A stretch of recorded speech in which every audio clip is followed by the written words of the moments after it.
ఇప్పటికే కర్ణాటకలో సిద్ధరామయ్య ప్రభుత్వం హేట్ స్పీచ్ను అరికట్టేందుకు the Karnataka hate speech and hate crimes prevention bill 2025ను తీసుకొచ్చింది.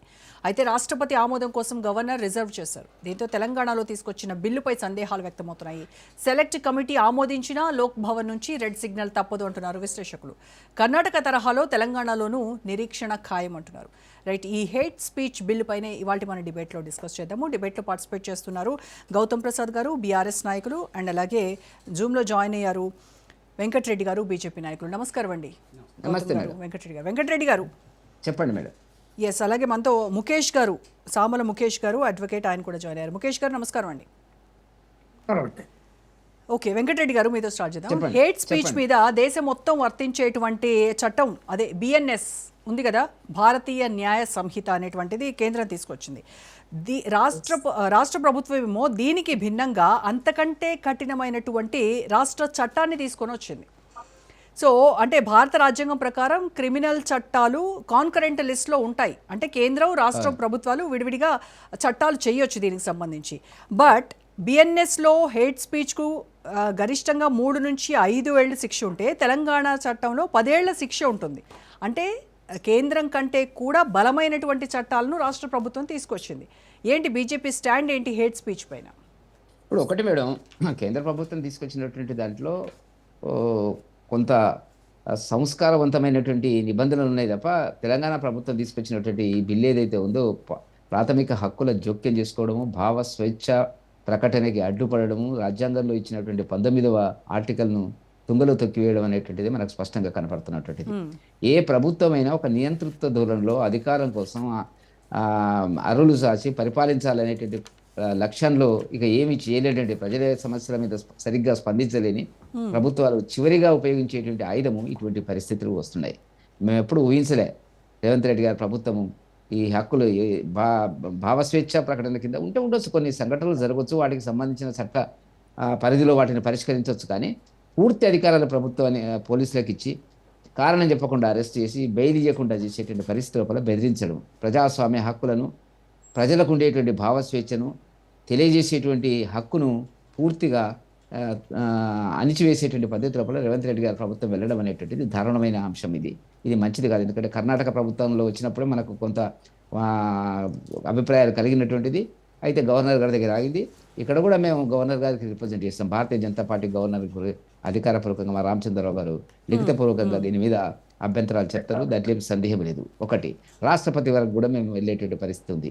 ఎందుకంటే ఇప్పుడు జరుగుతున్నది ఏంది, అసలు ఆ చట్టంలో ఉండేటువంటి నిబంధనలను ఒకవేళ అమలు చేస్తే రోజా గారు మొట్టమొదట అరెస్ట్ చేయాల్సింది, కేసు పెట్టాల్సింది రేవంత్ రెడ్డి గారి మీద.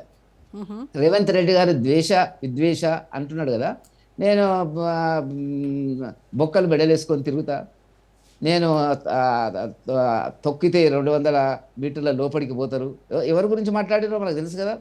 ఆ రకమైన భాషను ఉపయోగించినటువంటిది, కళ్ళు వీకి గుడ్లు వీకుతాను, ఈ భాష ఎవరు మాట్లాడండి? చట్ట ప్రకారంగా రాజ్యాంగబద్ధంగా ప్రమాణ స్వీకారం చేసినటువంటి రేవంత్ రెడ్డి గారు మాట్లాడింది కదా, వాళ్ళే కదా మాట్లాడింది, ఆయనే కదా మాట్లాడుతున్నటువంటిది.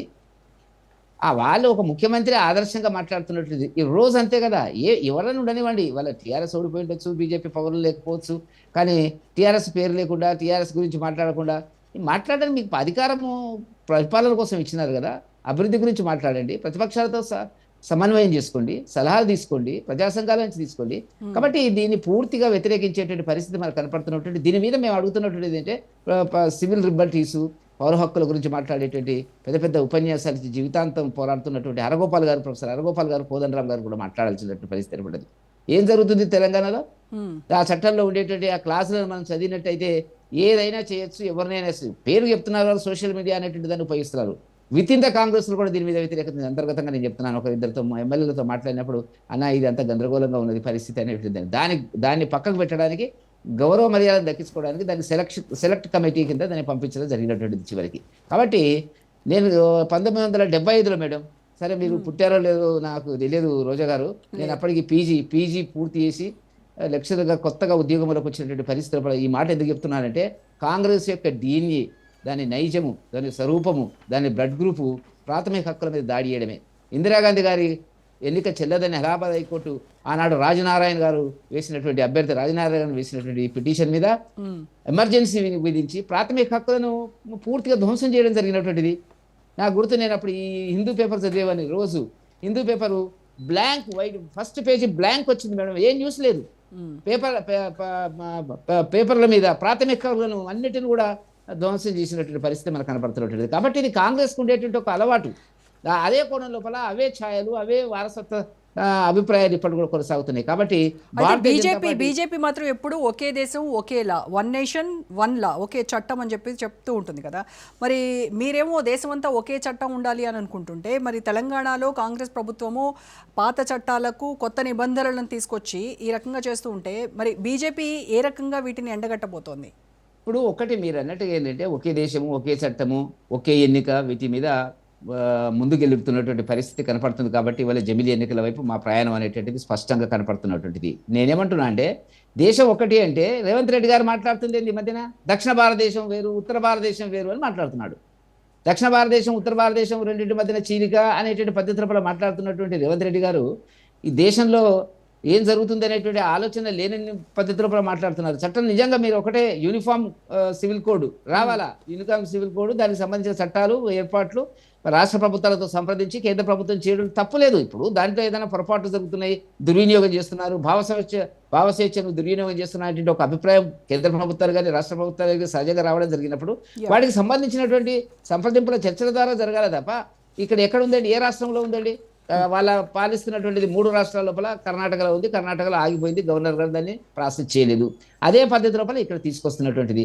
కాబట్టి నేను ఇంతకుముందు చెప్పినట్టుగా ఒక పాలకుడు చివరి దశలో ప్రజల అభిప్రాయాన్ని, నమ్మకాన్ని, విశ్వాసాన్ని పోగొట్టుకున్నటువంటి చివరి దశలో అసహనంతో వచ్చేటువంటి దాడి ఏదైతే ఉందో, ఆనాడు కేసీఆర్ గారు ఇందిరా పార్క్ దగ్గర ధర్నా రద్దు చేసి వాటికి సంబంధించినటువంటి అన్ని చేసినప్పుడు కూడా ప్రజలు పోరాడి తెచ్చుకున్నటువంటి పరిస్థితి కనపడుతున్నటువంటి దాని ప్రభావం ఎప్పుడు కూడా ముందు అసలు తెలంగాణలో ఇది చాలా ఇబ్బందికరమైనటువంటిది.